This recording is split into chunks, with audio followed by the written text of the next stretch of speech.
مذبذبین بین ذلک دوی په تردد کې دي مذبذبین دی په تردد کې دي بین ذلک په منځ د اسلام او د کفر کې مذبذبین چې نه اخوي نه دی خوي نه حال نه نه هول نه نه خزي او نه سړی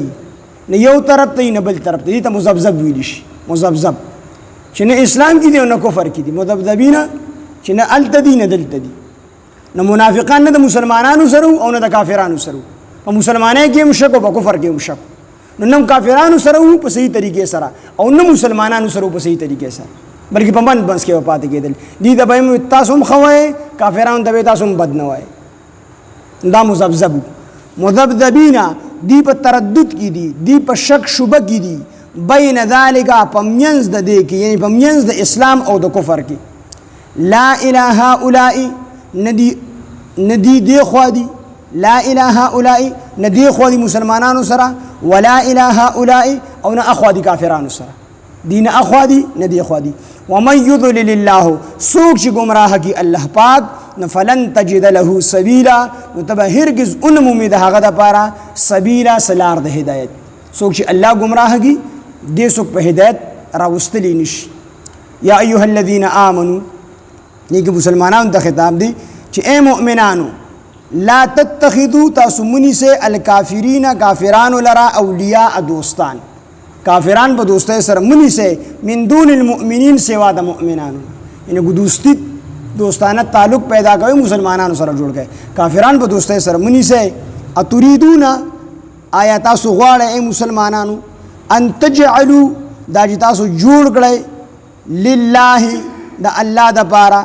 ان تجعلوا دا چې تاسو ثابت کړئ تاسو جوړ کړئ لله د الله د پاره علیکم په خپل ځان باندې سلطان مبین اخکار دلیل علیکم په معنا د علی تعذیبکم دی یعنی تاسو په خپل عذاب باندې دلیل جوړ کړئ څه مطلب دی آیت مطلب دا دی چې مخکې الله خطاب فرمایو چې یا ایها الذین آمنوا ای ایمان والو لا تتخذوا الکافرین تاسو منی سے کافران اولیاء دوستان من دون المؤمنین سوا د مؤمنانو نو ګوره تاسو اے مسلمانانو کافران په دوستۍ سره نیسه مسلمانانو سره دوستی نه قائموي صرف کافران په دوستۍ سره نیسه نو دا تاسو په خپل عذاب باندې دلیل جوړوي دا تاسو د الله عذاب ته دعوت ورکوي او دا تاسو په خپل ځان باندې یو حجت یو دلیل قائموي چې موږ د الله د عذاب مستحق خلق پوه شئ په دې باندې اتريدون چې تاسو د کافرانو سره دوستی کوئ نو الله وی اتريدون آیا تاسو غواړئ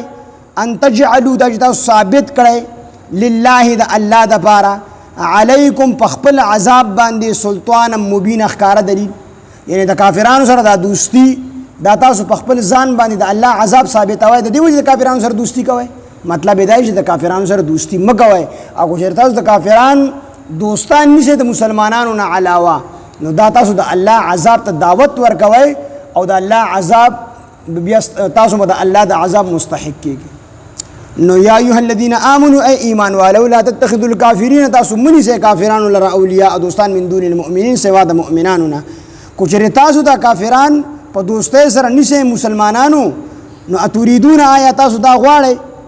اتجعلوا چې تاسو ثابت کړئ لله د الله د پاره علیکم په خپل ځان باندې عذاب